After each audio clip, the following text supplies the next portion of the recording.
Hello everyone, स्वागत है आप सभी प्यारे बच्चों का आपके अपने चैनल साइंस विद सुरजीत पर। सो डियर स्टूडेंट्स, आज हम अपने क्लास 10th का chapter that is chemical reaction and equation आज इस वीडियो लेक्चर के अंदर स्टार्ट करेंगे। और सबसे पहले मैं आपको बता दूं, आज हम इस वीडियो लेक्चर के अंदर कौन कौन से टॉपिक कवर अप करने वाले हैं। सबसे पहले हम लोग समझेंगे कॉन्सेप्ट्स ऑफ केमिकल रिएक्शन, ठीक है। देन आफ्टर हम एक एग्जांपल के साथ समझेंगे the case of burning of magnesium ribbon, और उसके बाद characteristics of chemical reaction. Chemical reaction की क्या क्या कैरेक्टरिस्टिक्स होती हैं, क्या आइडेंटिफिकेशंस हैं जिनसे हमको पता चलता है पर्टिकुलर रिएक्शन विल हैपनिंग और नॉट। और last topic balancing of a chemical equation. Chemical equation को हम कैसे बैलेंस करेंगे, है ना। तो फुल ऑफ एनर्जी के साथ हम इस चैप्टर को आज स्टार्ट करते हैं और बने रहिएगा वीडियो में एंड तक। चलिए शुरू करते हैं।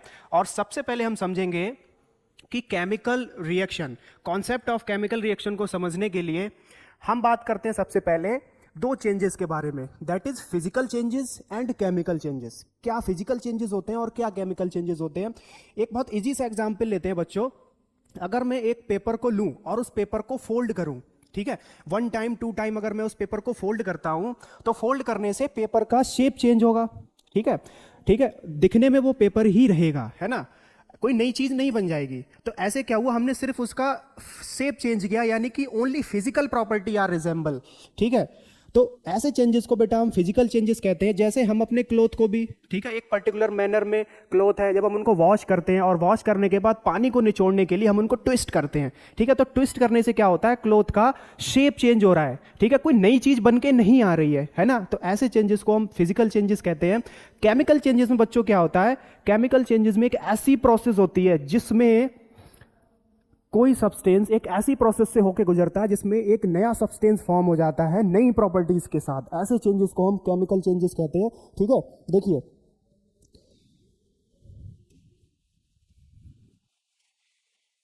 फिजिकल चेंजेस में एक और एग्जांपल के साथ हम समझते हैं,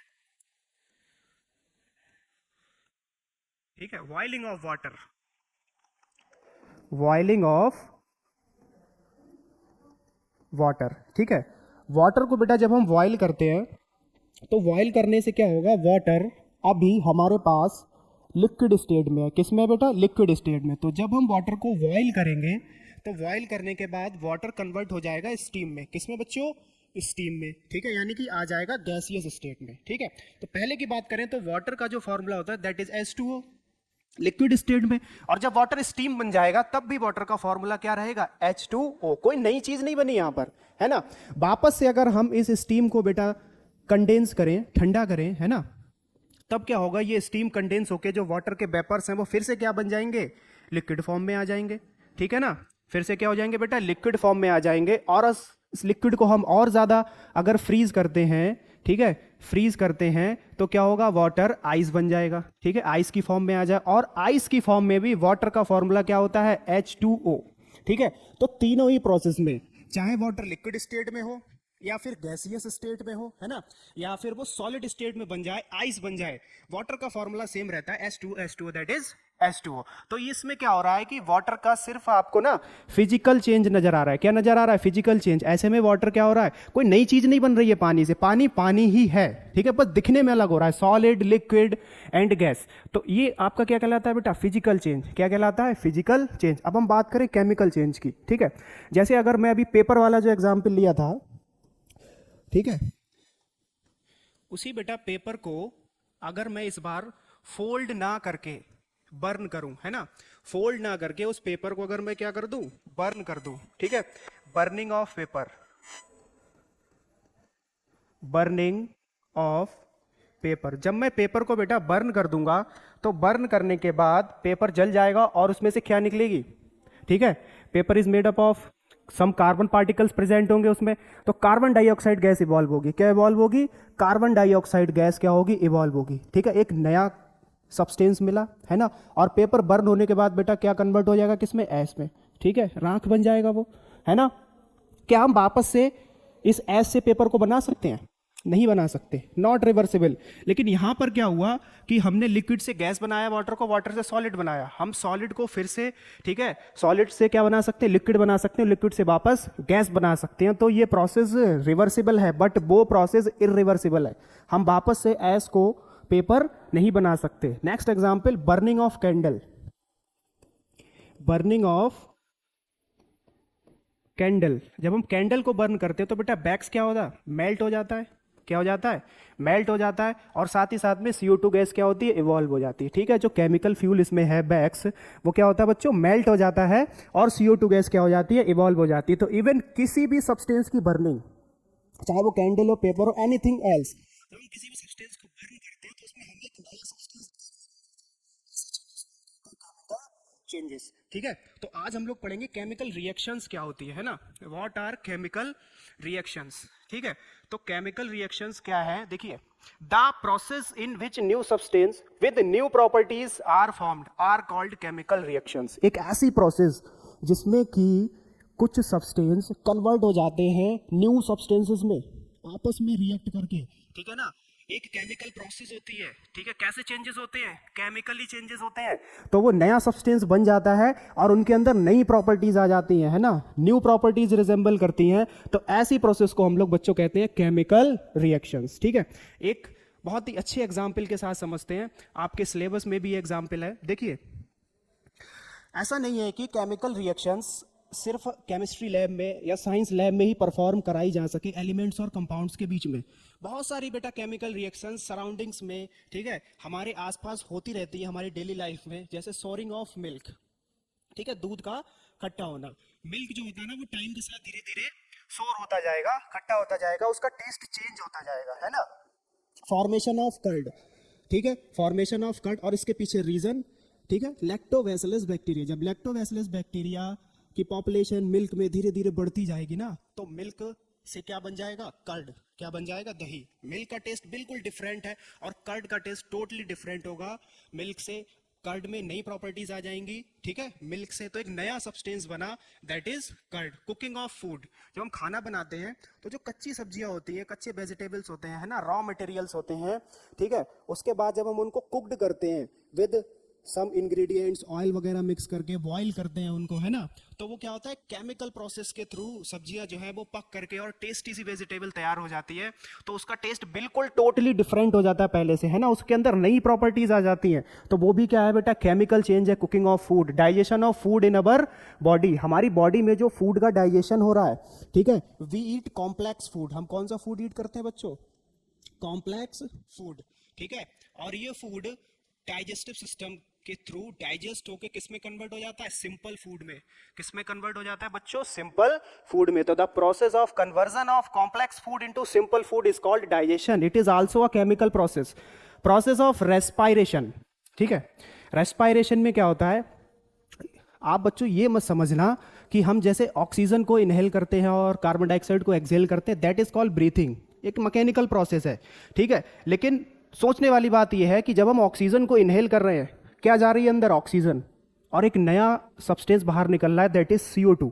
तो अंदर क्या हो रहा है बेटा, हमारी बॉडी के अंदर, सेल्स के अंदर ऑक्सीजन जो है वो प्रेजेंट ग्लूकोज के साथ रिएक्शन करती है। आप लोग बायोलॉजी में पढ़ोगे भी, एरोबिक रेस्पायरेशन, ठीक है, उसमें क्या होता है कि ग्लूकोज के साथ ऑक्सीजन रिएक्ट करती है केमिकली, ठीक है, और उससे हमारी बॉडी को एनर्जी मिलती है ATP के फॉर्म में, और CO2 गैस क्या होती है, बाहर एक्सेल हो जाती है ना। तो रेस्पायरेशन क्या होती है, बॉडी के अंदर होती है, ठीक है। तो रेस्पायरेशन बहुत ही ब्रॉड टॉपिक है एक, वो भी क्या है, एक केमिकल चेंज है, ठीक है, ऑल्सो अ केमिकल रिएक्शन।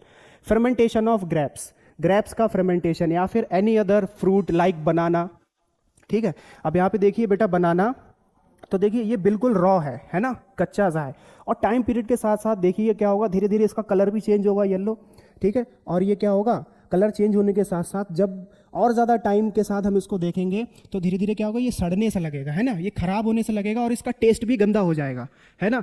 तो इसे कहते हैं फ्रेमेंटेशन ऑफ फ्रूट्स। फ्रेमेंटेशन ऑफ फ्रूट्स में क्या होता है कि जो हमारे फल होते हैं वो विद इंक्रीज इन टेम्परेचर, ठीक है, और लंबे टाइम के साथ जब उनको ऐसे ही स्टोर कर देते हैं, वो रॉ से क्या होने लगते हैं, फर्मेंट होने लगते हैं, है ना। तो ये क्या हो रहा है, इनके अंदर बेटा केमिकल चेंज हो रहा है due to presence of bacteria, ठीक है, बैक्टीरिया की प्रेजेंस की वजह से इनके अंदर एक केमिकल चेंज हो रहा है। अभी ये बात करते हैं यहाँ पर टोमेटो की, ठीक है, ये है टोमेटो, तो टोमेटो को आप उधर देखिए, वो बिल्कुल क्या है, अभी रॉ है, कच्चा है ना। एक कच्चा टमाटर हम रख ले और कुछ दिन के बाद देखें उसको, धीरे धीरे उसका कलर चेंज होगा, यानी अंदर एक केमिकल प्रोसेस चल रही है, कंटिन्यू चल रही है, और धीरे धीरे उसका कलर चेंज होगा, है ना, और उसका टेस्ट भी चेंज होगा साथ ही साथ। कुछ टाइम के बाद उसका कलर क्या हो जाएगा, प्योरली रेड। क्या हो जाएगा, वो प्योरली रेड हो जाएगा बच्चों। इसे कहते हैं fermentation ऑफ ग्रेप्स, है ना।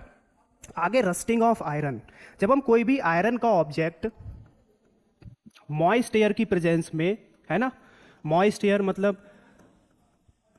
वाटर ड्रॉपलेट्स, है ना, और air in the presence of oxygen, खुला हम किसी भी आयरन के ऑब्जेक्ट को छोड़ दें तो वो क्या होता है, रस्टिंग लग जाती है। रस्टिंग मतलब एक ब्राउन फ्लैंग की सब्सटेंस उसकी सरफेस पर डिपॉजिट हो जाता है, ठीक है। वो क्या करता है, मेटेलिक प्रॉपर्टी को बेटा लूज कर देता है, बिल्कुल आयरन को कोरोड कर देता है, एकदम से खा जाता है ना। तो हमारा जो आयरन का ऑब्जेक्ट है वो बेकार हो चुका होता है, तो that is a chemical process. अभी हम इसको आगे डीपली पढ़ेंगे ना, डोंट वरी, ठीक है। नेक्स्ट, बर्निंग ऑफ फ्यूल्स, ठीक है। अभी जैसे मैंने बताया किसी भी चीज का बर्न होना, इवन एनीथिंग एल्स, वो क्या कहलाता है, केमिकल चेंज कहलाता है। तो ये सारे के सारे हमें अपने आसपास देखने को मिल जाते हैं, ठीक है। चलिए आगे बढ़ते हैं और अब समझते हैं रिएक्टेंट्स और प्रोडक्ट्स। देखो,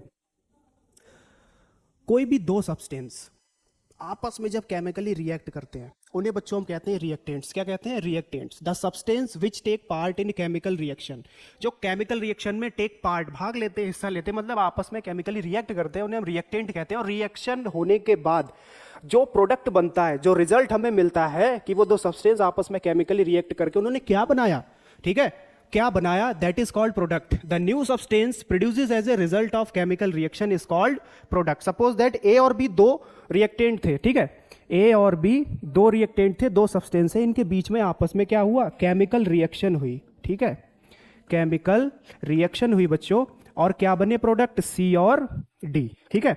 तो ए और बी को हम क्या बोलेंगे, रिएक्टेंट्स।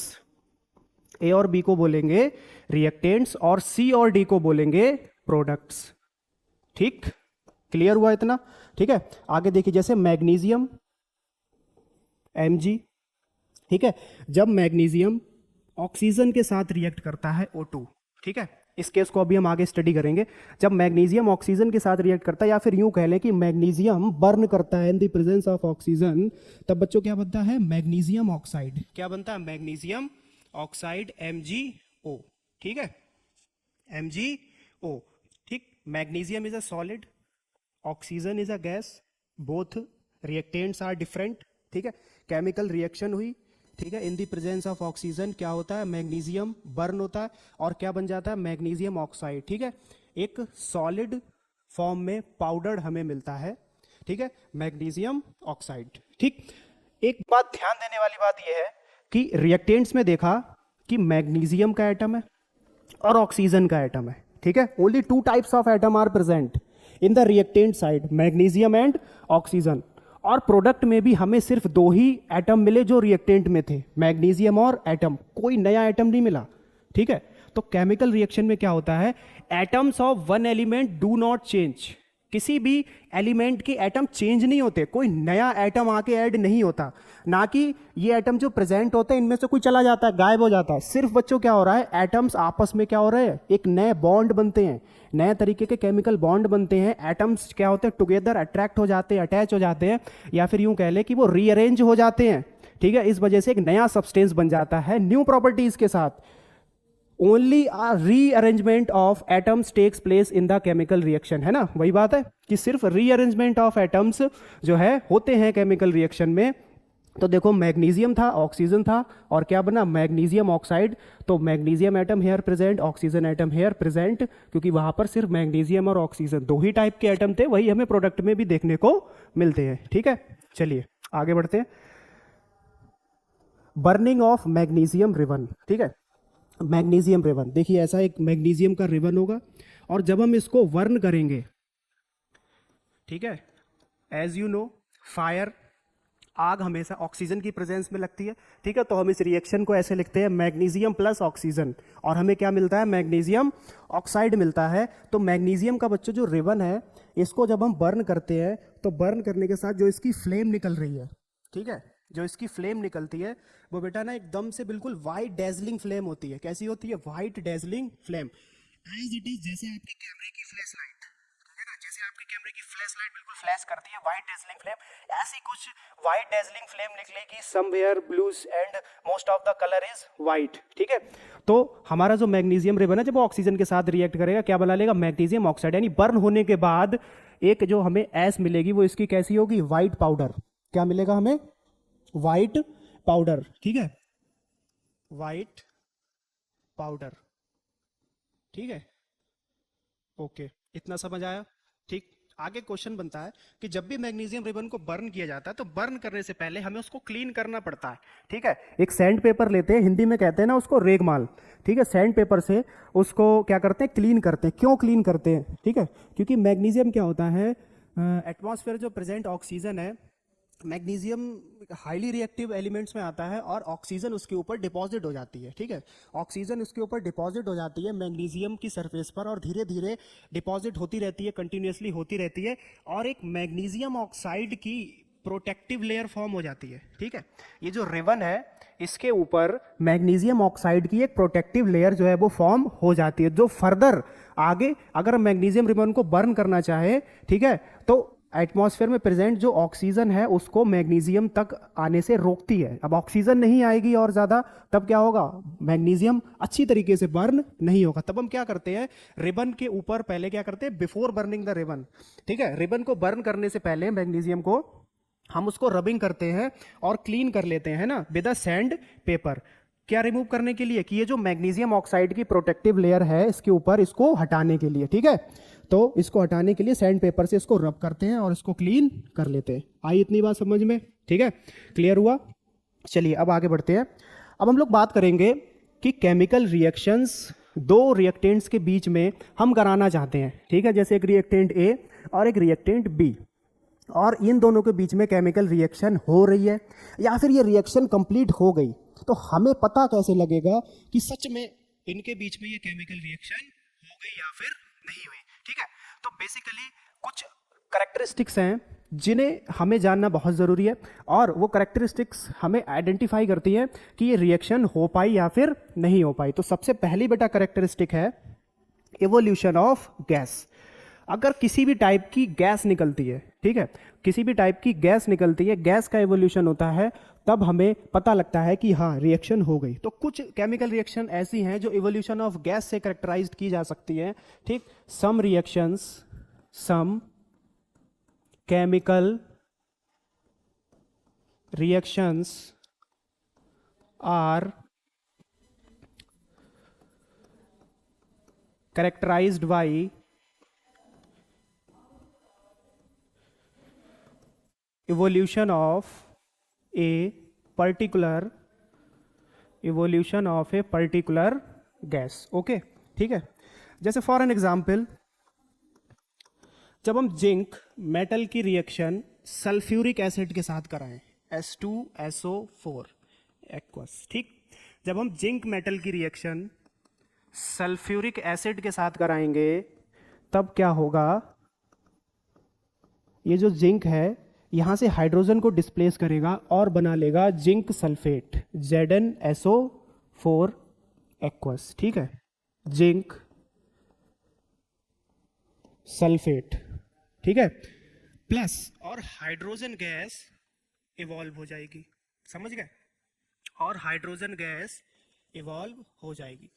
तो जिंक और सल्फ्यूरिक एसिड के जो बीच में रिएक्शन है उसको कैरेक्टराइज्ड किया जाता है कि जब जिंक सल्फ्यूरिक एसिड के साथ रिएक्ट करेगा तो उसमें से हाइड्रोजन गैस इवॉल्व होगी, ठीक है। हम एक टेस्ट ट्यूब में थोड़ा सा सल्फ्यूरिक एसिड लेते हैं और जब उसमें जिंक मेटल को ऐड करते हैं, ठीक है, जब हम जिंक मेटल को ऐड करते हैं तो बेटा हाइड्रोजन गैस इवॉल्व होती है। अब हमें पता कैसे चलेगा कि ये गैस इवॉल्व हो रही है, दैट इज हाइड्रोजन और नॉट, तो इसका टेस्ट हमें मालूम होना चाहिए, टेस्ट फॉर हाइड्रोजन, बहुत कॉमनली टेस्ट है, ठीक है। और जब भी एग्जाम में पूछा जाता है टेस्ट फॉर हाइड्रोजन तो इसका सिर्फ एक ही आंसर है और वो आप लिख के आएंगे पॉपिंग साउंड, ठीक है, या फिर पॉप साउंड, ठीक है। उस टेस्ट ट्यूब को आप थोड़ा सा अपने कान के पास लाके देखिए तो उसमें से एक पॉप साउंड निकलती है, नजर आएगी, ठीक है, जैसे बुलबुले जैसी साउंड जो होगी वो प्रोड्यूस होगी, ठीक है, जो ये इंडिकेट करेगी कि ये जो गैस निकल रही है कौन सी निकल रही है, हाइड्रोजन गैस, ठीक है। ऐसे ही अगर हम एक दूसरा एग्जाम्पल लें, मैग्नीशियम सॉलिड, और बेटा उसको रिएक्ट कराएं हाइड्रोक्लोरिक एसिड के साथ, ठीक है, HCl के साथ अगर हम इसको रिएक्ट कराएं, मैग्नीशियम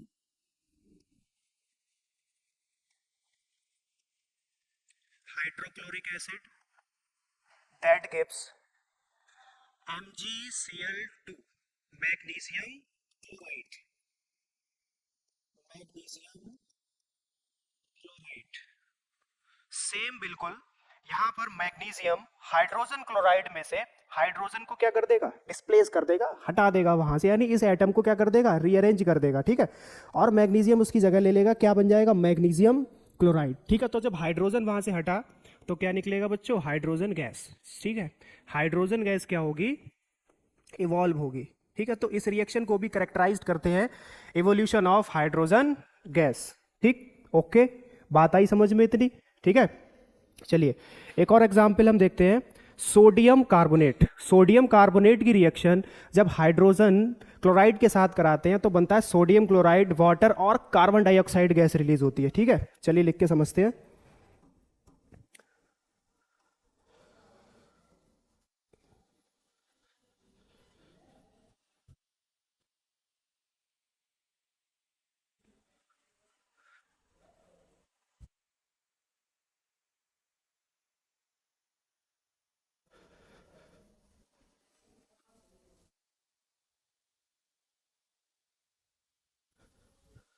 ठीक है, ये दो एग्जाम्पल आपको अच्छे समझ में आए, हाइड्रोजन गैस का इवोल्यूशन, ठीक। हाइड्रोजन गैस को आइडेंटिफाई करते हैं पॉप साउंड टेस्ट के साथ, ठीक है।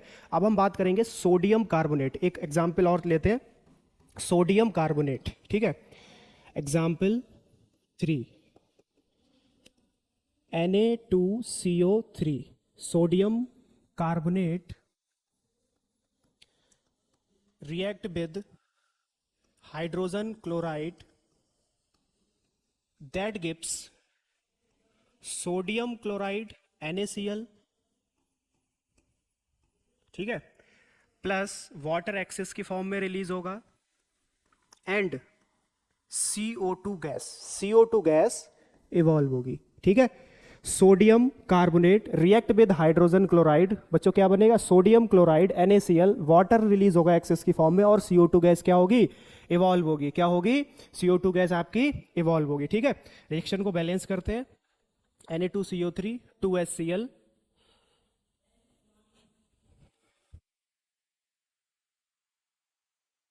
To NaCl plus H2O plus CO2, ठीक। Sodium carbonate, sodium carbonate react with hydrogen chloride, that gives sodium chloride, sodium chloride as you know बच्चों कॉमन सॉल्ट, ठीक है, इसको जानते हैं हम लोग कॉमन सॉल्ट, वाटर और ये carbon dioxide gas, carbon dioxide gas क्या होगी, इवॉल्व होगी। तो जब कार्बन डाइऑक्साइड गैस इवॉल्व हो रही है, ठीक है, it means the reaction is complete, ठीक है, रिएक्शन हो रही है, हो चुकी है, या फिर तो सोडियम कार्बोनेट और हाइड्रोजन क्लोराइड के बीच के जो रिएक्शन है वो करेक्टराइज की जाती है evolution of carbon dioxide gas. अब फिर वही बात कि ये कैसे पता लगेगा कि जो गैस रिलीज हो रही है that is carbon dioxide gas, ठीक है। तो इसका भी एक टेस्ट है, कार्बन डाइऑक्साइड गैस का test, turns lime water milky, ठीक है। लाइम वाटर मीन्स चूना पानी, ठीक है। चूना व्हाइट कलर का होता है बच्चों एज यू नो, जब उसको वाटर में डिजोल्व करेंगे, ठीक है, that is called lime water. और जब हम उसमें से कार्बन डाइऑक्साइड गैस को पास कराते हैं, ठीक है, तो वो वाटर क्या होने लगता है, धीरे धीरे थिक होने लगता है, मिल्की होने लगता है, डार्क व्हाइट कलर उसमें आने लगता है, जो कि ये इंडिकेट करता है कि ये जो गैस रिलीज हो रही है कौन सी है, वो CO2 गैस, क्योंकि CO2 गैस को जब हम लाइम वाटर के थ्रू पास कराते हैं तो वो लाइम वाटर को क्या बना देती है, मिल्की बना देती है, ठीक है। तो ये हमारी फर्स्ट कैरेक्टरिस्टिक है इवोल्यूशन ऑफ गैस, और भी इसके एग्जाम्पल्स हैं, है ना, आगे अब आपने स्टडी कीजिएगा, ठीक है। हमें एवरी कैरेक्टरिस्टिक के मिनिमम 2 से 3 एग्जाम्पल माइंड में होने चाहिए, ठीक है, 2 से 3 एग्जाम्पल माइंड में होने चाहिए। चलिए अब आगे बढ़ते हैं, ठीक है, इतना क्लियर हुआ, ओके। चलिए आगे बढ़ते हैं। Next characteristic, formation of precipitate. ठीक है, प्रेसिपिटेट समझते हैं पहले क्या होता है। ठीक, precipitate is a solid form substance. ठीक है, सॉलिड, जब हम दो एक्वस रिएक्टेंट लेते हैं और उनको केमिकली रिएक्ट कराएं तो क्या होगा बच्चों, हमारे लिए एक सॉलिड सब्सटेंस मिलेगा। ठीक है, एक सॉलिड सब्सटेंस प्रेसिपिटेट होके आएगा। ठीक है, उसी को बच्चों हम लोग कहते हैं प्रेसिपिटेट। ठीक, तो एग्जाम्पल से समझते हैं। Reaction between lead nitrate and potassium iodide is characterized by formation of yellow precipitate, short form में पीपीटी लिखते हैं, yellow precipitate of lead iodide. ठीक है, ठीक, क्लियर। देखो, जब हम लेड नाइट्रेट की रिएक्शन पोटेशियम आयोडाइड के साथ करवाएं, ठीक है, पोटेशियम आयोडाइड KI एक्वस को रिएक्ट करवाएं लेड नाइट्रेट PbNO3 का होल ट्वाइस एक्वस। ठीक है, अब यहां पर बच्चों क्या होगा, लेड आ जाएगा पोटेशियम की जगह पर और पोटेशियम चला जाएगा लेड की जगह पर। ठीक है, ये एटम्स क्या होंगे, रीअरेंज हो जाएंगे, एक दूसरे की जगह ले लेंगे। ठीक, लिख लेते हैं यहां पर इसका नाम potassium iodide lead nitrate. Okay, ठीक, तब बच्चों बनेगा लेड आयोडाइड PbI2 सॉलिड। ठीक है, एक सॉलिड प्रेसिपिटेट मिलेगा हमें लेड आयोडाइड येलो PPT। ठीक है, और plus KNO3 aqueous potassium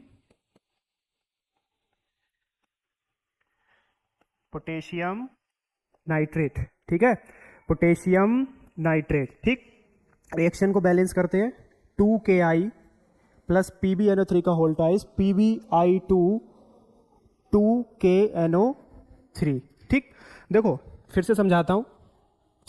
potassium iodide को हमने एक टेस्ट ट्यूब में लिया। ठीक है, फिर जब हम उसमें लेड नाइट्रेट को ऐड करते हैं, जब दोनों इन एक्वस सोल्यूशन, ठीक है, ये दोनों एक्वस फॉर्म में सब्सटेंस है, इनके बीच में जब केमिकल रिएक्शन होगी ना, तब क्या होगा, येलो रंग की जो है ना PPT, ठीक है, येलो रंग का ऐसा लगेगा ना कि एक सॉलिड फॉर्म सब्सटेंस जो है वो अलग हो गया, सेपरेट आउट हो गया बेटा, उसी को हम लोग प्रेसिपिटेट बोलते हैं। एक अच्छा सा प्रेसिपिटेट दिखाई देगा येलो कलर का, और potassium nitrate add is it aqueous की फॉर्म में रहेगा। ठीक है, ये बात समझ आई? ओके, क्लियर है ये? ठीक, आगे नेक्स्ट एक और example, reaction between barium chloride and sulphuric acid is characterised bye formation of white PPT of barium sulphate. ठीक है, दूसरा एग्जाम्पल समझते हैं। ठीक, reaction between barium chloride and sulphuric acid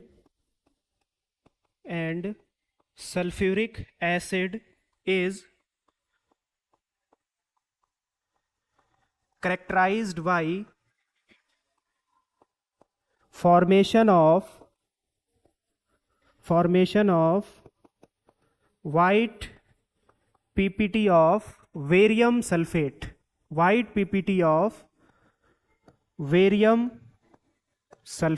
ठीक है, barium chloride BaCl2 aqueous plus sulphuric acid S2SO4 aqueous, that gives barium sulphate BaSO4 solid. ठीक है, plus barium sulphate plus HCl aqueous, hydrogen chloride. ठीक है, देखो बेरियम क्लोराइड एक aqueous है बेटा, तो जब हम बेरियम क्लोराइड में हाइड्रोजन सल्फेट यानी कि सल्फ्यूरिक एसिड को ऐड करेंगे, सल्फ्यूरिक एसिड, या फिर ये बोले कि सल्फ्यूरिक एसिड के साथ रिएक्ट कराएंगे, ठीक है, तो एक वाइट पीपीटी देखने को मिलेगी, ठीक है। किसकी बनेगी? वो बेरियम सल्फेट की, क्योंकि क्या होगा, बेरियम हाइड्रोजन को वहां डिस्प्लेस कर देगा और उसकी जगह ले लेगा, क्या बन जाएगा? Barium sulphate. और हाइड्रोजन बेरियम की जगह पर आ जाएगा और क्या बन जाएगा? हाइड्रोजन बेरियम की जगह पर आ जाएगा और क्या बन जाएगा? Hydrogen chloride. तो जो BaSO4 बेरियम सल्फेट है ना, इसकी हमें व्हाइट कलर की पीपीटी देखने को मिलेगी। क्लियर हुआ बच्चों इतना? ठीक है, हाइड्रोजन क्लोराइड, ठीक, ओके। तो ये दो एग्जाम्पल है, इनसे हमने समझा फॉर्मेशन ऑफ प्रेसिपिटेट, ठीक है। और फॉर्मेशन ऑफ प्रेसिपिटेट जब होता है, इट मीन्स कि रिएक्शन इज डन, ठीक है। पोटेशियम आयोडाइड और लेड नाइट्रेट की रिएक्शन, बेरियम क्लोराइड और सल्फ्यूरिक एसिड की रिएक्शन। अब आपके माइंड में ये चल रहा होगा कि ये जो थियोरेटिकली है, क्या ये हमें याद करना पड़ेगा? देखिए, केमिस्ट्री में ना थोड़ा सा हमें बेटा लर्न करने की भी जरूरत पड़ती है, क्योंकि रिएक्शंस आर प्रैक्टिकली ऑब्जर्वेशन, ये सब प्रैक्टिकली ऑब्जर्वेशन है, परफॉर्म किए जा चुके हैं, ठीक है। बस हमें इनको क्या है, अपने माइंड में सेट करना है। और ये जो केमिकल इक्वेशन में लिख रहा हूँ, ठीक है, इसके लिए आपने 9th क्लास में बहुत सारे केमिकल फॉर्मूलों को याद किया होगा, या केमिकल फॉर्मूले नहीं भी याद हैं तो हमने उनको आयंस की अपोजिट चार्ज की वैलेंसी से बनाना भी सीखा है, ठीक है। उसके लिए मैं आगे आने वाले दिनों में क्लास लेके आऊँगा जिसमें मैं आपको केमिकल फॉर्मूले को बनाना और उनको कैसे समझना और याद करना वो सब बताऊँगा, ठीक है। और ये जो रिएक्शन को बैलेंस करते हैं, ये अभी आगे हम कुछ देर में समझेंगे, ठीक है। अभी बस हमें इतना समझना है कि जो प्रेसिपिटेट है, तो प्रेसिपिटेट रिएक्शन में ये दो एग्जाम्पल आज मैंने आपको बताए। अब आपको एक दो एग्जाम्पल अपनी तरफ से अपनी किताब उठा करके देख करके समझने हैं, ठीक है। इतना क्लियर हुआ? अब आगे बढ़ते हैं, ठीक है। चलिए, ओके बच्चों। आगे next characteristic, change in temperature, ठीक है। टेम्परेचर का चेंज, देखिए, जब दो रिएक्टेंट आपस में रिएक्ट करते हैं तो टेम्परेचर का चेंज भी हमें देखने को मिलता है। यानी कि जब केमिकल रिएक्शन करानी होती है तो हमें उन रिएक्टेंट को हीट देनी भी पड़ जाती है ना, हीट की रिक्वायरमेंट भी रहती है। और कभी कभी क्या होता है कि जब दो रिएक्टेंट आपस में रिएक्ट करते हैं तो अपने आप से हीट का क्या होता है? इवोल्यूशन होता है, ठीक है। हीट इवॉल्व होती है, निकलती है। तो सच 2 टाइप्स की रिएक्शन फॉर्म होती है, ठीक है। एक में हीट अपने आप इवॉल्व होती है और दूसरे में हीट इन्वॉल्व्ड होती है, यानी कि एब्जॉर्ब होती है, हीट की रिक्वायरमेंट रहती है, ठीक है। तो पहले हम लोग समझते हैं ऐसी रिएक्शंस जिसमें हीट इवॉल्व होती है, ठीक है, उसे हम बच्चों कहते हैं एक्सोथर्मिक रिएक्शन। एक्सोथर्मिक रिएक्शन, ठीक है। इसमें क्या होता है? हीट एनर्जी इवॉल्व होती है, ठीक है। एक एग्जाम्पल लेते हैं ऐसे, ठीक है। पहले लिखते हैं such reactions in which heat is evolved, ठीक है। हीट इज इवॉल्व्ड, इवॉल्व मतलब एग्जिट, एग्जिट रास्ता होता है ना निकलने का, ठीक है। से हीट क्या होती है? निकलती है। तो इस वर्ड से याद रखना, एग्जिट से मतलब एक्सो, ठीक है। जैसे एग्जाम्पल, बहुत कॉमन सा एग्जाम्पल है कैल्शियम ऑक्साइड, ठीक है। कॉमनली हम लोग इसे जानते हैं लाइम कैल्शियम ऑक्साइड, ठीक है। इसको अगर हम रिएक्ट कराएं वाटर के साथ, ठीक है, जब हम कैल्शियम ऑक्साइड में वाटर को ऐड करते हैं, ठीक, तो क्या बनेगा? कैल्शियम हाइड्रोक्साइड, CaOH का होल ट्वाइस एक्वस, ठीक है। Commonly named as slaked lime से बोला जाता है, slaked lime. Chemical name calcium hydroxide, chemical name calcium hydroxide. और साथ ही साथ इस रिएक्शन में हीट इवॉल्व होती है, हीट निकलती है, ठीक है। जब हम कैल्शियम ऑक्साइड यानी हिंदी में कहते हैं चूना, जब हम इसमें पानी को डालते हैं तब क्या होता है? वाटर जो होता है बेटा वो हीट होने लगता है और हीट निकलती है, ठीक है। इसका एक एप्लीकेशन है कि वॉल्स पर वाइट वॉशिंग के लिए जो पेंटर्स होते हैं वो कैल्शियम ऑक्साइड का यूज़ करते हैं। तो वो ऐसे नहीं कि एकदम से वाटर में कैल्शियम ऑक्साइड को ऐड किया, चूने को डाला और उसमें हाथ डाल देना, क्योंकि तुरंत क्या होगा? वो हीट निकलेगी, एकदम से एक्सोथर्मिक रिएक्शन है, हीट निकलती है, हमारा हाथ जल भी सकता है। तो इसको अप्लाइड करने के लिए कुछ टाइम पहले चूने को पानी में कुछ टाइम के लिए डाल करके रखते हैं, और जितनी भी हीट होती है वो धीरे धीरे क्या होती रहती है, इवॉल्व होती रहती, निकलती रहती है। देन आफ्टर जब वो पेस्ट है वो ठंडा हो जाता है, यानी तब क्या बनाते हैं, स्लैंग लाइन बनाते हैं और उसको दीवार पर अप्लाई करते हैं, ठीक है। और अभी हमने एक रिएक्शन पढ़ी थी इवोल्यूशन ऑफ गैस में, जिंक और सल्फ्यूरिक एसिड वाली, वो भी बेटा एक्सोथर्मिक रिएक्शन है। द रिएक्शन बिटवीन एग्जाम्पल 2, जब हम जिंक को सल्फ्यूरिक एसिड के साथ रिएक्ट कराएं, H2SO4 के साथ जब रिएक्ट कराते हैं तो क्या बनता है, ZnSO4, जिंक सल्फेट, ठीक है। और क्या, हाइड्रोजन गैस इवॉल्व होती है, ठीक है, हाइड्रोजन गैस इवॉल्व होती है। ये भी एक्सोथर्मिक रिएक्शन का ही एग्जाम्पल है, ठीक है। देखो ये रिएक्शन में इवोल्यूशन भी हो रहा है गैस का, ठीक है, इवोल्यूशन भी हो रहा है गैस का, और साथ ही साथ हीट भी निकल रही है। दो कैरेक्टरिस्टिक्स हमें साफ साफ यहां पर दिखाई दे रही हैं। देखो एक रिएक्शन एक से ज्यादा कैरेक्टरिस्टिक शो कर सकती है, ठीक है, लेकिन अगर कोई भी केमिकल रिएक्शन है वो एक भी कैरेक्टरिस्टिक शो नहीं कर रही है बच्चों, तो इसका मतलब वो केमिकल रिएक्शन है ही नहीं, रिएक्शन हो ही नहीं रही है। मिनिमम एक कैरेक्टरिस्टिक तो शो होनी ही चाहिए, ठीक है। और मैक्सिमम वो जितनी कैरेक्टरिस्टिक्स हैं, ऑल 5 कैरेक्टरिस्टिक्स, अगर पांचों कैरेक्टरिस्टिक्स शो कर रही है देन नो डाउट, ठीक। तो इसमें भी क्या होता है, जब हम टेस्ट ट्यूब में सल्फ्यूरिक एसिड और उसमें जिंक ऐड करते हैं, तब जब जिंक सल्फेट का फॉर्मेशन होता है, हाइड्रोजन गैस इवॉल्व होती है, टेस्ट ट्यूब क्या होता है, ग्रेजुअली हीट हो जाता है, ठीक है। तो इंडिकेट करता है कि इसमें भी हीट एनर्जी इवॉल्व हो रही है, ठीक है। नेक्स्ट हम लोग बात करते हैं एंडोथर्मिक रिएक्शन, ठीक है। एंडोथर्मिक रिएक्शन, एंडोथर्मिक रिएक्शन क्या होती है, जिनमें हमें हीट एनर्जी को देना पड़ता है, ठीक है, हीट एनर्जी की रिक्वायरमेंट रहती है, उन्हें हम कहते हैं बच्चों एंडोथर्मिक रिएक्शंस, ठीक। द रिएक्शन यानी such reactions, such reactions in which heat is absorbed, in which heat is absorbed, या फिर कहें तो रिक्वायर्ड होती है, ठीक है। जैसे हम एक एग्जाम्पल लें, घर में हम चाय बनाते हैं, ठीक है। जब हम चाय बनाते हैं तो मेनली चाय में दूध, थोड़ा पानी मिलाया, चाय पत्ती, शुगर, ये सारे इंग्रेडिएंट डालने के बाद क्या चाय बन जाती है, नहीं। इन्हीं चीज़ों को मिक्स करने से थोड़ी चाय बन जाती है। जब तक हम उसको हीट नहीं करेंगे ना, जो भी कंटेनर है उसको किसी पर्टिकुलर टेम्परेचर पर, जो भी मिक्सचर है उसको जब तक हीट नहीं करेंगे तब तक चाय नहीं बनेगी, है ना। तो हीट देनी पड़ रही है, वहां पर हीट की रिक्वायरमेंट है। तो formation of T is an example of endothermic reaction, ठीक है। क्या है, एंडोथर्मिक रिएक्शन, क्योंकि वहां पर आप हीट दे रहे हो, फूड बना रहे हो, खाना बना रहे हो, कुकिंग ऑफ फूड। तो cooking of food is also chemical process, chemical reaction, उसमें भी आप हीट दे रहे हो, is also an example of endothermic reaction. Okay बच्चों, ठीक है।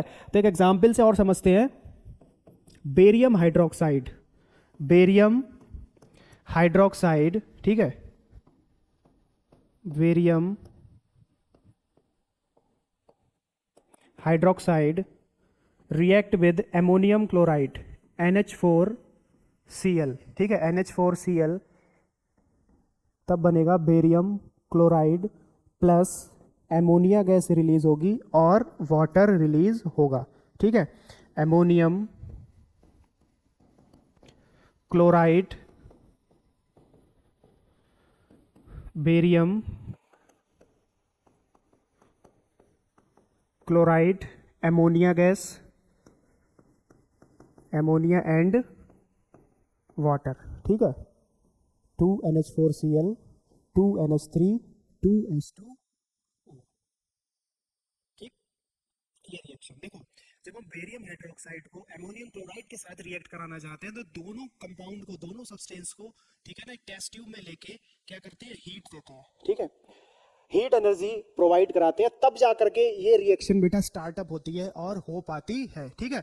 समझ गए ना आप एंडोथर्मिक का कॉन्सेप्ट। ऐसी जितनी भी रिएक्शन जिनको तुम्हें करवाने के लिए हीट की रिक्वायरमेंट लग रही है तो वो एंडोथर्मिक की कैटेगरी में आ गई। ऐसी रिएक्शंस जो ऐसी हीट की रिक्वायरमेंट है ही नहीं, लेकिन उनमें क्या हो रहा है, rise in temperature, temperature rise हो रहा है। जिस कंटेनर में, जिस टेस्ट ट्यूब में, जिस बीकर में आप रिएक्शन करा रहे हो, अगर उसका टेम्परेचर इंक्रीज हो रहा है, इट मीन उसमें से हीट इवॉल्व हो रही है, ठीक है ना, हाइड्रोजन गैस निकल रही है, हीट इवॉल्व हो रही है, ठीक है, और ऊपर वहां पर भी हीट इवॉल्व हो रही है। तो ऐसी रिएक्शन किस कैटेगरी में आ गई, एक्सोथर्मिक रिएक्शन की कैटेगरी में आ गई, ठीक है। समझ गए, इतना क्लियर हुआ। चलिए आगे बढ़ते हैं। Fourth characteristic, change in colour, ठीक है, चेंज इन कलर, कलर का भी चेंज हमें देखने को मिलता है, ठीक है। अभी हमने चाय वाला एग्जांपल समझा, मिल्क व्हाइट कलर का होता है, और जब टी फॉर्म हो जाती है, यानी कि जब हम उसमें टी बना लेते हैं, तब आप टी का कलर देखो कैसा आ जाता है, कुछ रेड सा हो जाता है, ठीक है, रेड ब्राउन सा कलर आ जाता है। तो क्या होता है, चेंज हो रहा है कलर में। जब केमिकल प्रोसेस हो रही है तो कलर का भी क्या हो रहा है, उसमें चेंज हो रहा है। ठीक है, तो यहाँ पर हम एक दो एग्जाम्पल से आपको अच्छे से समझाते हैं। पहला एग्जाम्पल लेते हैं, जब सिट्रिक एसिड को, सिट्रिक एसिड, ठीक है, या फिर when when citric acid is added to, when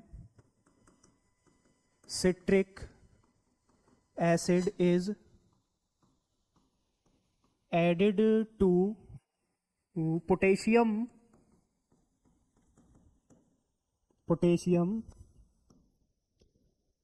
per manganate solution, potassium per manganate solution, that is purple. Potassium per manganate बेटा पर्पल कलर का एक सोल्यूशन होता है। It is a artificial indicator. ये लैब में प्रिपेयर किया जाता है ये पता लगाने के लिए कि कोई भी सब्सटेंस, केमिकल सब्सटेंस एसिड है, बेसिस है। ठीक है, नेक्स्ट चैप्टर में हम लोग एसिड बेसिस के बारे में पढ़ेंगे, तो भी इसमें बताएंगे इस इंडिकेटर के बारे में। फिलहाल यहाँ पर इतना समझिए कि पोटेशियम पर मैग्नेट जो होता है वो पर्पल कलर का होता है, और जब हम उसमें सिट्रिक एसिड को ऐड करते हैं, ठीक है, दैट इज पर्पल। ठीक है, then the purple colour change to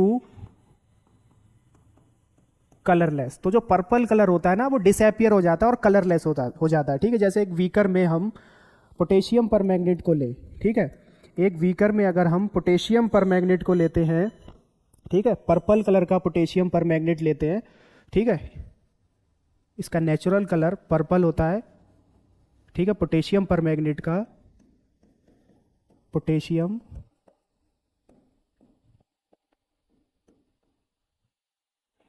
पर मैग्नेट, ठीक। और जब हम बेटा इसमें सिट्रिक एसिड को ऐड करते हैं, ठीक है, तो सिट्रिक एसिड को जब हम ऐड करते हैं तो सिट्रिक एसिड केमिकली रिएक्ट करके क्या होता है कि एसिड है, और एसिड में जब हम कोई भी एसिड पोटेशियम पर मैग्नेट में ऐड करें, जरूरी नहीं सिट्रिक एसिड, कोई भी एसिड जब हम potassium per magnet purple colour solution में ऐड करें तो उसका पर्पल कलर क्या होगा, वो कलरलेस हो जाएगा। क्या हो जाएगा, कलरलेस हो जाएगा, यानी वो एसिड से क्या बन जाएगा, बेस बन जाएगा। ठीक है, एसिड से बेस बन जाएगा। नेक्स्ट चैप्टर में इसको अच्छे से समझते हैं, बट यहाँ पर हम देखते हैं कि जब सिट्रिक एसिड और पोटेशियम पर मैग्नेट के बीच में रिएक्शन अगर हो गई, इसका मतलब उसका पर्पल कलर गायब हो गया, डिसअपियर हो गया। ठीक है, next example, when CO2 gas, when CO2 gas is passed over, CO2 gas is passed over potassium dichromate solution, potassium dichromate solution, ठीक है, that is orange in colour, that is orange in colour. जब हम CO2 gas को बेटा potassium dichromate solution से पास कराते हैं जिसका नेचुरल कलर ऑरेंज होता है, ठीक है, ठीक है, नेचुरल कलर ऑरेंज होता है, और जब CO2 गैस को पास कराया जाता है तो ये नेचुरल कलर जो ऑरेंज होता है ना, तो ऑरेंज चेंज हो जाता है ग्रीन में।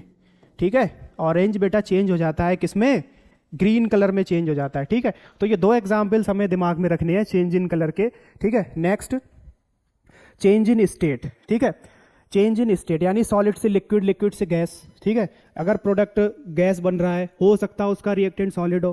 ठीक है, सॉलिड रिएक्टेंट लेते हैं तो हो सकता है प्रोडक्ट हमें लिक्विड मिल जाए, या लिक्विड रिएक्टेंट लेते हो सकता है प्रोडक्ट हमें सॉलिड मिल जाए। ठीक है, अभी अभी हमने एक प्रेसिपिटेशन रिएक्शन को पढ़ा, तो प्रेसिपिटेशन में हमने क्या देखा कि दो एक्वस रिएक्टेंट हम लेते हैं। ठीक है, दो एक्वस रिएक्टेंट जब हम लेते हैं, जैसे पोटेशियम आयोडाइड और लेड नाइट्रेट को जब हमने रिएक्टेंट कराया तो लेड आयोडाइड की एक येलो पीपीटी बनी, और पीपीटी इज अ सॉलिड, यानी हमने दोनों एक्वस लिए थे, लिक्विड फॉर्म में लिए थे, लिक्विड स्टेट में हमें क्या मिल गया, सॉलिड मिल गया। तो फिजिकल स्टेट चेंज हो रही है कि नहीं हो रही, बिल्कुल हो रही है। ठीक है, एक बहुत अच्छा सा एग्जांपल लेते हैं, बर्निंग ऑफ कैंडल। ठीक है, burning of candle, example burning of candle. ठीक है, candle is made up of wax. ठीक, जब हम कैंडल को बेटा बर्न करते हैं तो कैंडल सॉलिड फॉर्म में होती है। ठीक है, कैंडल सॉलिड फॉर्म में होती है। ठीक, और जब हम इसको बर्न करते हैं, ठीक है, जब हम इसको बर्न करते हैं तो कैंडल का जो वैक्स है वो मेल्ट होता है, मेल्ट होता है, और क्या फॉर्म होता है, वाटर, और CO2 गैस क्या होती है, इवॉल्व हो जाती है।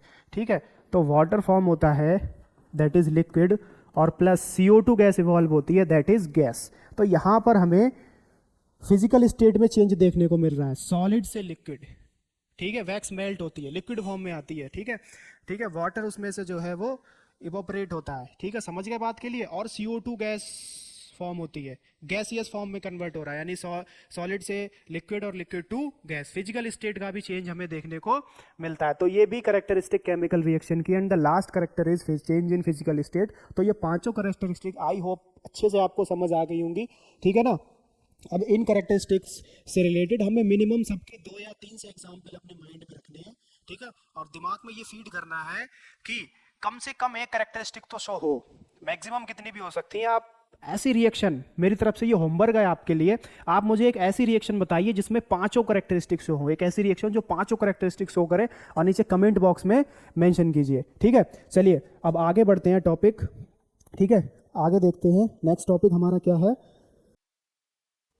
ओके तो नेक्स्ट टॉपिक हमारा, चलिए,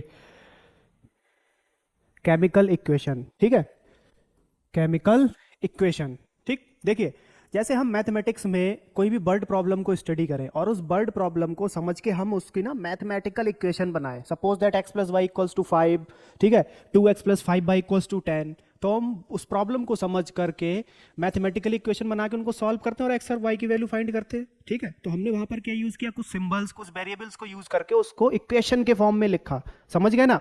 तो ऐसे ही केमिस्ट्री में भी बेटा ये जो भी जितने भी हमने केमिकल रिएक्शन पढ़ी थियोरेटिकली अभी, ठीक है, कि this reactant react will another reactant form this one product, ठीक है, तो ये सब हमने पढ़ा भी समझा।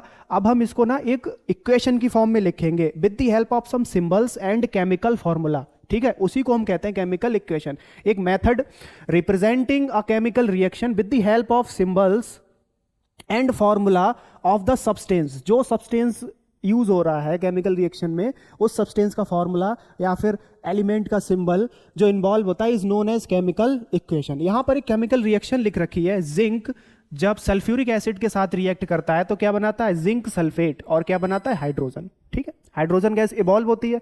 तो हम इसको इक्वेशन की फॉर्म में लिखेंगे बेटा, इससे कहेंगे केमिकल रिएक्शन। ये जो लाइन लिखी हुई है हमारी, ठीक है, that is this one line is called chemical reaction, इसको बोलोगे केमिकल रिएक्शन। अब मैं जो लिखने जा रहा हूं वो लिखने जा रहा हूं केमिकल इक्वेशन। देखो zinc Zn plus sulphuric acid H2SO4, ठीक है, ये क्या हो गया हमारा, zinc sulphuric acid H2SO4, that gives क्या बनता है, zinc sulphate, zinc sulphate ZnSO4, कौन सी गैस इवॉल्व हो रही है, हाइड्रोजन H2, कौन सी गैस इवॉल्व हो रही है, हाइड्रोजन H2, ठीक है। और ये जो एरो होता है इसे कहते हैं दैट गिव्स, कि जो रिजल्ट हमें क्या मिलने वाला है, दैट गिव्स, यानी ये दैट, ये क्या देंगे हमें केमिकली रिएक्ट करने के बाद, जिंक सल्फेट और हाइड्रोजन, ठीक है।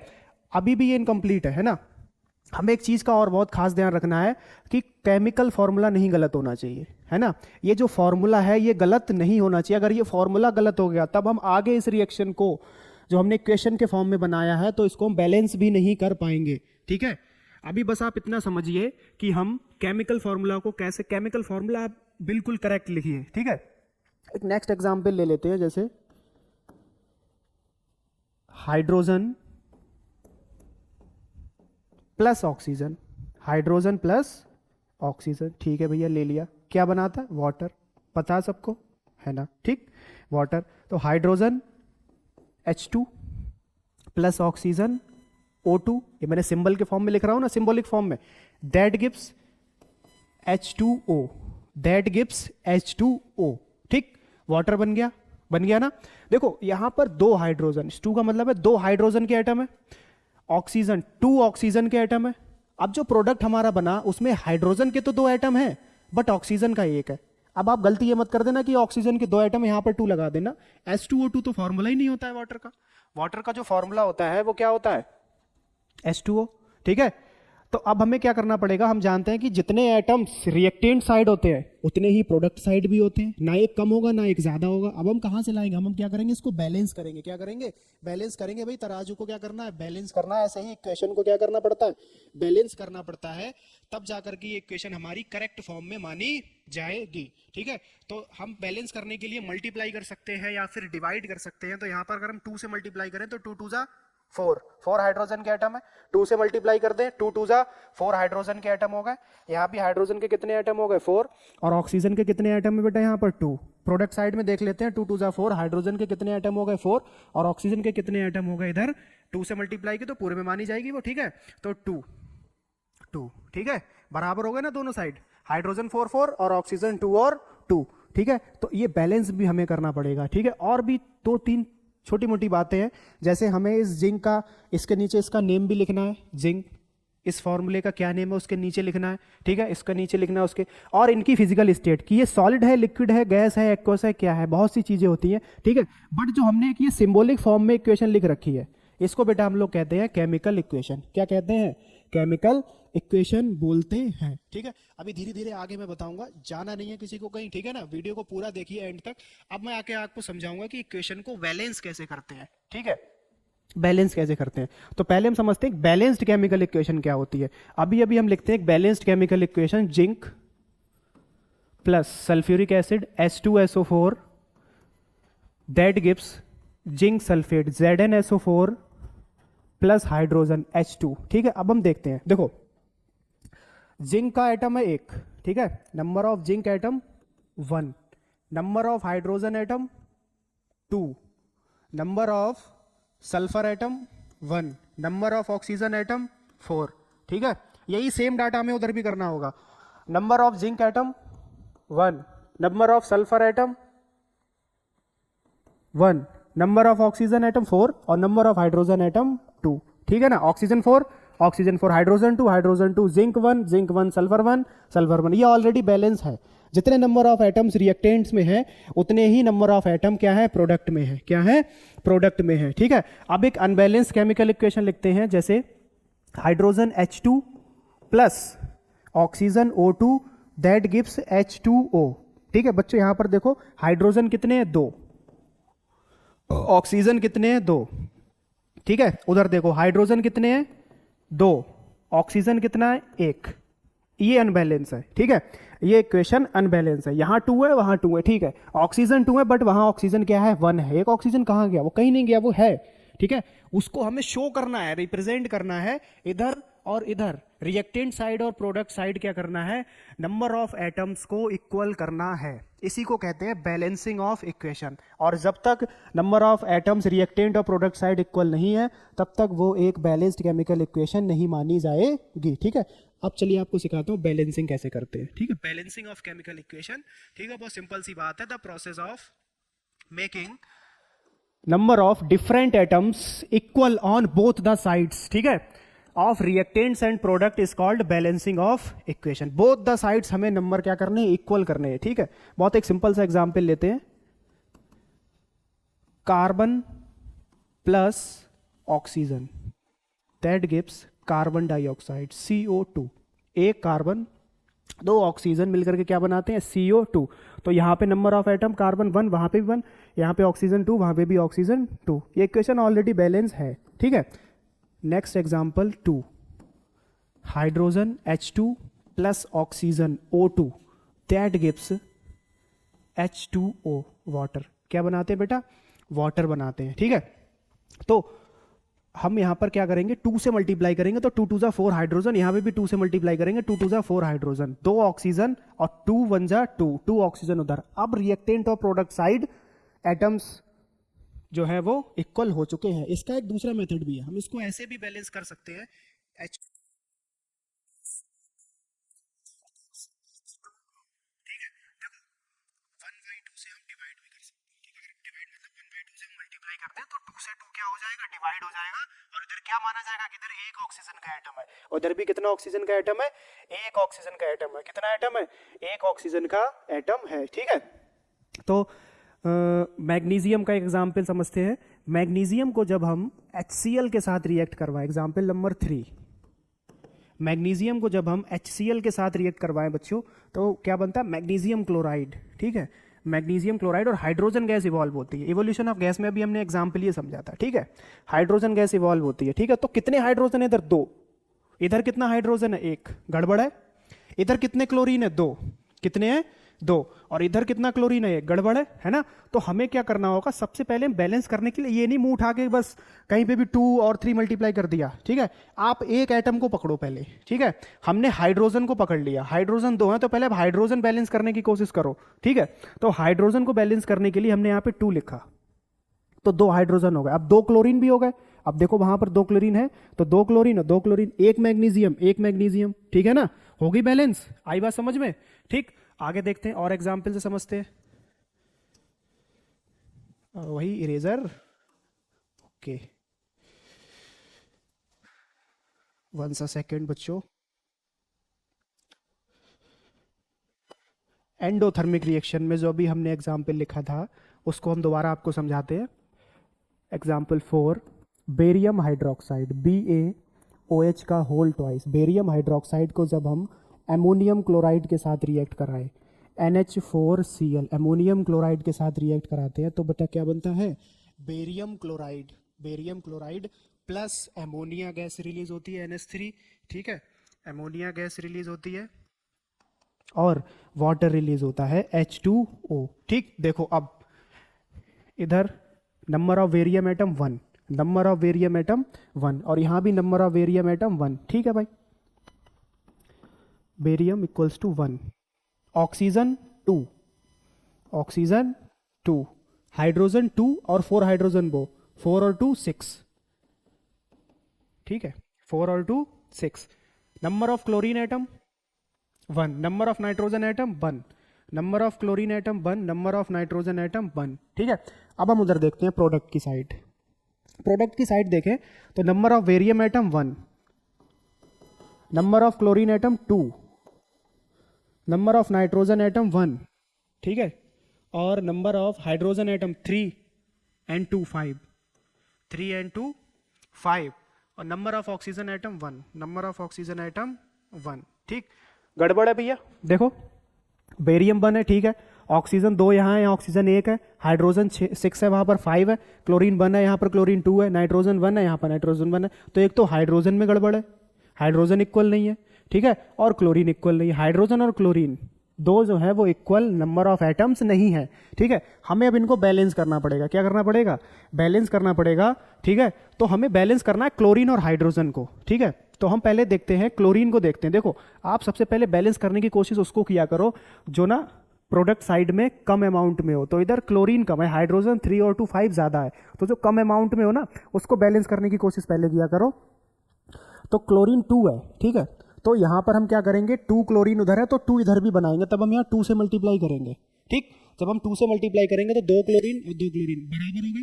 नाइट्रोजन कितने हो गए, 2, कितने हो गए 2। ऐसा करने से नाइट्रोजन 2 हो गए, तो 2 नाइट्रोजन यहाँ भी बनाते हैं। अब रहा हाइड्रोजन, हाइड्रोजन चेक करते हैं, 2 हाइड्रोजन, ये 2 चौक 8, ठीक है, हिंदी में भी बोल देता हूं मैं और इंग्लिश में भी बोलता हूं, 2 4 8, ठीक है बच्चों, 2 4 8 + 2, टोटल हाइड्रोजन हमारे हो गए यहाँ पर 10, ओके।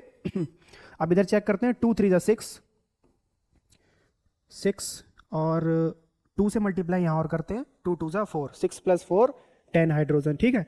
2 ऑक्सीजन ये, और यहाँ पर भी कितने ऑक्सीजन है, 2, और हाइड्रोजन इधर 10 थे, उधर भी कितने हो गए 10, और ऑलरेडी बेरियम और जो है नाइट्रोजन बैलेंस थे ही। इस तरह से हमारी ये रिएक्शन क्या हो गई बेटा, बैलेंस हो गई, यानी केमिकल इक्वेशन क्या हो गई, बैलेंस हो गई, ठीक है। तो हम ऐसे केमिकल इक्वेशन को बैलेंस करते हैं। आप लोग प्रैक्टिस कीजिए, ठीक है, सब प्रैक्टिस करने से आ जाएगा, प्रैक्टिस मेक्स मैन परफेक्ट, ठीक है। अब आगे देखो, हम अपनी केमिकल इक्वेशन को और ज्यादा इंफॉर्मेटिव बनाते हैं, यानी कि देख करके पता चल जाए कि इस केमिकल रिएक्शन में जो एलिमेंट्स या जो कंपाउंड्स यूज किए गए उनकी फिजिकल स्टेट क्या है, ठीक है। देख करके पता चल जाए कि एंडोथर्मिक है या फिर एक्सोथर्मिक है, समझ गए, ठीक है।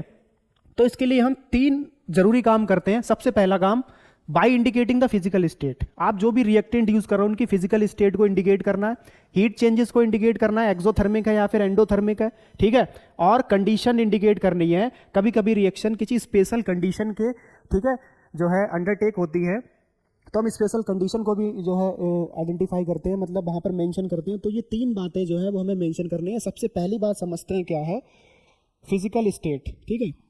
फिजिकल स्टेट, देखो फिजिकल स्टेट अगर सॉलिड है, ठीक है। तो सॉलिड स्टेट के लिए हम उस पर्टिकुलर केमिकल फॉर्मूला और एलिमेंट के आगे सिंबल एस बना देंगे, ठीक है। लिक्विड स्टेट के लिए एल सिंबल का यूज करते हैं, ठीक है, शॉर्ट में एल सिंबल का यूज करते हैं। एक्वस सोल्यूशन है तो उसको एक ही यूज करते हैं। एक्वस सोल्यूशन मींस बच्चों, ठीक है, ऐसा सोल्यूशन जिसमें वाटर ऐड हो, ठीक है, वाटर का प्रेजेंस हो, उसे हम एक्वस सोल्यूशन बोलते हैं। और गैसियस स्टेट, अगर कोई गैस इवॉल्व हो रही है या फिर गैस के साथ रिएक्ट करा रहे हैं तो वहां पर जी सिंबल का हम यूज करेंगे, ठीक है। अभी मैंने रिएक्शन लिखी थी तो वहां पर मैंने सिर्फ आपको एक इक्वेशन फॉर्म लिख करके समझाई थी और इसको बैलेंस करना सिखाया था। देखो अब देखो इसको फुल इंफॉर्मेटिक फॉर्म में कैसे लिखते हैं।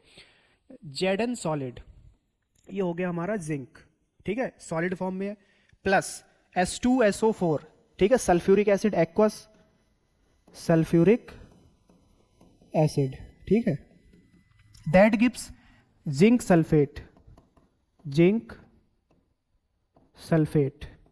ठीक है बच्चों, एक्वस प्लस हाइड्रोजन गैस। तो ये फिजिकल स्टेट जो है हमें इंडिकेट करना कंपलसरी रहते हैं, ठीक है। नेक्स्ट एग्जांपल कैल्शियम हाइड्रोक्साइड, ठीक है, कैल्शियम हाइड्रोक्साइड बेटा एक्वस होता है, AQ एक्वस, जो हम कैल्शियम ऑक्साइड में वाटर को ऐड करके बनाते हैं।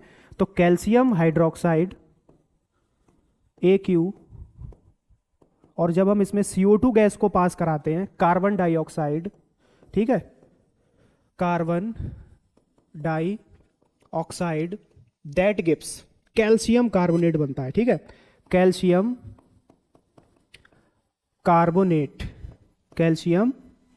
कार्बोनेट बनेगा। यानी कि ये जो स्लेंग्ड लाइम है ये क्या हो जाएगा, सॉलिड फॉर्म में बनना हो जाएगा, ठीक है। जो भी वाटर है वो एक तरह से फिल्टर्ड होके अलग हो जाएगा, वाटर अलग, और जो कैल्शियम ऑक्साइड है वो सॉलिड फॉर्म में आने लगेगा, ठीक है। तो कैल्शियम कार्बोनेट सॉलिड बनेगा, ठीक है। इसे हम लोग हिंदी में बोलते हैं चूना पत्थर या फिर रॉक सॉल्ट, ठीक है, इंग्लिश में कहते हैं रॉक सॉल्ट, ठीक है, कॉमन नेम है। तो कैल्शियम कार्बोनेट सॉलिड बना, ठीक है, और क्या होगा, वाटर जो होगा वो रिलीज हो जाएगा एक्सेस फॉर्म में। तो यहाँ इसके नीचे आपको लिखना पड़ेगा वाटर, ठीक है। तो ये फुल इंफॉर्मेटिव फॉर्म में हम केमिकल इक्वेशन को लिखते हैं और फिजिकल स्टेट को जो है वो हम इंडिकेट ऐसे करते हैं, ठीक है। आगे इंडिकेशन ऑफ हीट चेंजेस का इंडिकेशन करते हैं। देखो हम जानते हैं 2 टाइप्स की रिएक्शन होती है बेटा, एक एक्सोथर्मिक और एक एंडोथर्मिक। अगर रिएक्शन एक्सोथर्मिक में हीट क्या होती है, इवॉल्व होती है, ठीक है, निकलती है, तो हम प्रोडक्ट की साइड में प्लस हीट लिख देंगे, ठीक है, प्रोडक्ट की साइड में प्लस हीट लिख देंगे या फिर प्लस एनर्जी लिख देंगे, ठीक है। देखो carbon plus oxygen, carbon dioxide जब बने ये रिएक्शन, आप इसमें हीट इवॉल्व होगी तो प्लस हीट लिखोगे, ठीक है। Methane carbon react with oxygen, that gives carbon dioxide, ठीक है, दैट गिव्स कार्बन डाइऑक्साइड, ठीक है। Next methane gas react with oxygen gas, ठीक है, ऑक्सीजन गैस के साथ रिएक्ट करेंगे तो बनेगा कार्बन डाइऑक्साइड, ठीक है, carbon dioxide, and also water is formed, और क्या होगा, प्लस एनर्जी लिखा है, इसका मतलब हीट रिलीज हो रही है, ठीक है। तो प्रोडक्ट की साइड में हम प्लस हीट लिख देते हैं एक्सोथर्मिक रिएक्शन में। और एंडोथर्मिक रिएक्शन में बेटा, एंडोथर्मिक रिएक्शन में जो है वो हीट हमें रिक्वायर्ड, यानी हीट रिक्वायरमेंट रहती है, ठीक है। जैसे एक एग्जांपल है, ये क्या लिखा है देखो, किसका फॉर्मूला, C6H12O6 ग्लूकोज, ठीक है, C6H12O6 ये बेटा ग्लूकोज है, ठीक है। और ग्लूकोज के साथ क्या कंबाइंड हो रहा है, ऑक्सीजन, क्या कंबाइंड हो रहा है, ऑक्सीजन। तो ये कौन सी प्रोसेस है, ये रेस्पायरेशन की प्रोसेस है बेटा। किसकी प्रोसेस है, ये रेस्पायरेशन की प्रोसेस है, ठीक है। Glucose plus oxygen, that gives, क्या एक्सेल करते हैं लिविंग ऑर्गेनिज्म, कार्बन डाइऑक्साइड, ठीक है, कार्बन डाइऑक्साइड जो है वो एक्सेल करते हैं प्लस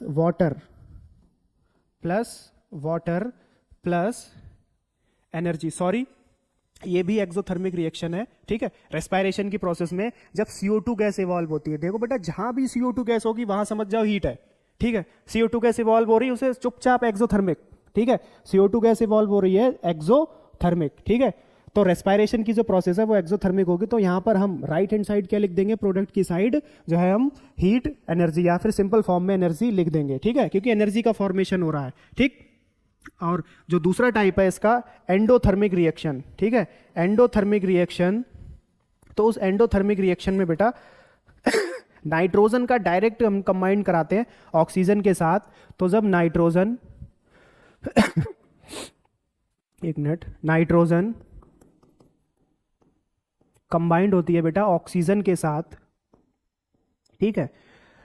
तो इसको कंबाइन कराने के लिए हमें हीट रिक्वायरमेंट रहती है, और हीट को हम जो दैट गिब्स वाला एरो है उसके ऊपर एक ये साइन बना देते हैं, इसको कहते हैं डेल्टा। ये डेल्टा ग्रीक लेटर वर्ड है, ठीक है।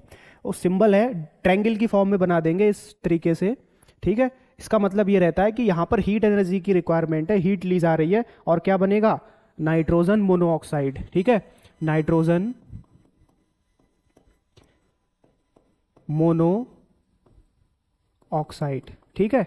क्या बनेगा, नाइट्रोजन मोनो ऑक्साइड, ठीक, क्लियर है, ओके। चलिए आगे, nitrogen plus oxygen that gives nitrogen mono oxide, ठीक है, that gives nitrogen mono oxide, ठीक।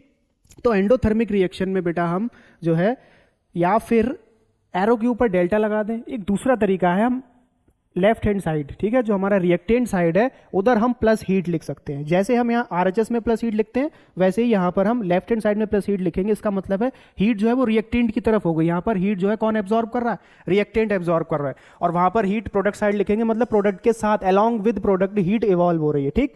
तो ये समझ गए ना, इस तरीके से हम हीट को इंडिकेट करते हैं, हीट चेंजेस को। And last, indicating of specific conditions, ठीक है। कुछ स्पेसिफिक कंडीशन होती हैं, ठीक है, जैसे एक कैटालिस्ट।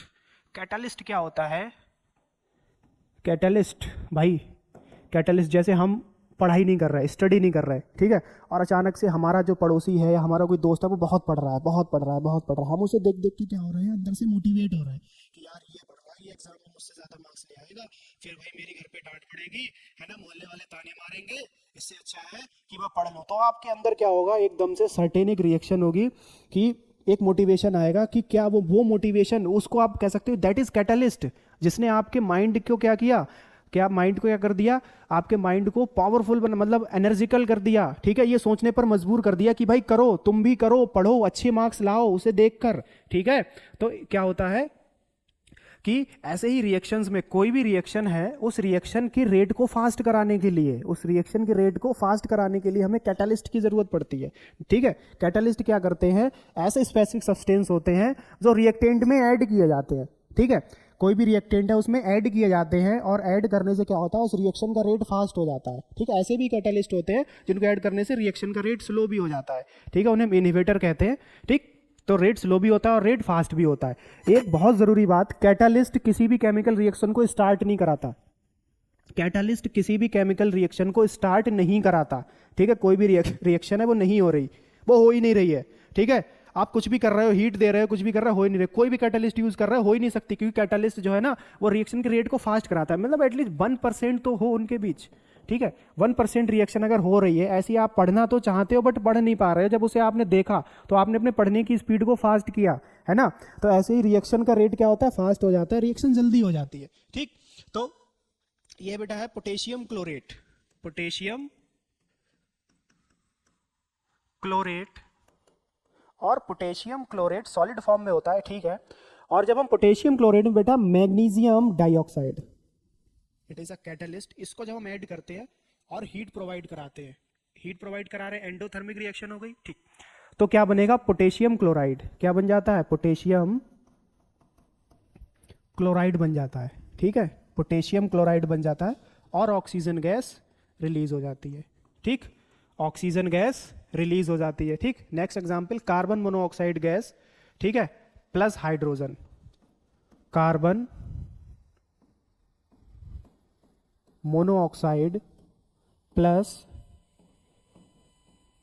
हाइड्रोजन, ठीक है। Specific condition 300 ATM pressure, 300 degree Celsius temperature, ठीक है, टेम्परेचर भी देना है 300 डिग्री सेल्सियस, एंडोथर्मिक रिएक्शन है, ओके। और ZNO plus CrO3 zinc oxide, ठीक है, zinc oxide ZNO plus CrO3 मिला करके ये जो बन रहा है ना, ये कैटलिस्ट, ये यहां पर यूज किया जा रहा है इस स्पेशल रिएक्शन को कराने के लिए। स्पेसिफिक कंडीशन है कि ZNO प्लस CrO3, ठीक है, ZNO प्लस CrO3, ये कैटलिस्ट जब आप यूज करोगे तब इस रिएक्शन का रेट क्या होगा, फास्ट हो जाएगा, और रिएक्शन कंप्लीट हो जाएगी, और क्या बनेगा, CH3OH, क्या बनेगा बेटा, CH3OH, CH3OH का मतलब मीथेन ऑल, ठीक है, सॉरी, मीथेन, METHANOL, ठीक है, मिथेनॉल बनेगा, ठीक है, मिथेनॉल का फॉर्मेशन होगा, ठीक। तो कैटालिस्ट की बात समझ गए, ठीक है। स्पेसिफिक कंडीशंस होती हैं जो एरो के नीचे रिप्रेजेंट करती हैं। अगर आप एरो के नीचे कोई भी केमिकल फॉर्मूला लिखा है, इट मीन्स वो एक कैटालिस्ट है, ठीक है, जो यूज किया जा रहा है इस रिएक्शन को करवाने के लिए, इसके रेट को, ठीक है, चेंज करवाने के लिए, ठीक है, समझ गए बात के लिए। तो ये था आज का हमारा टॉपिक, जो भी थे हमने सब कवर अप किए, ठीक है। सो आज का ये सेशन हम यहीं पर एंड करते हैं। आई होप आज का ये लेक्चर आपको पसंद आया होगा। सभी टॉपिक्स को हमने काफ़ी अच्छे से समझाने की कोशिश की है। I hope you will be my dear student better understand. So आज हमने इस वीडियो लेक्चर के अंदर 50% अपने इस चैप्टर को कवर अप किया है। नेक्स्ट वीडियो के अंदर हम आने वाला topic that is types of chemical reaction part 2 में हम उसको कवर अप करेंगे और अपने इस चैप्टर को वाइंड अप करेंगे। तब तक के लिए बच्चों आप रिवीजन करते रहिए और अपने एग्जाम की प्रिपरेशन करते रहिए। सो मिलते हैं नेक्स्ट वीडियो के अंदर एक न्यू एनर्जी के साथ। तब तक के लिए मेरे प्यारे बच्चों, ta-ta bye bye and have a nice day.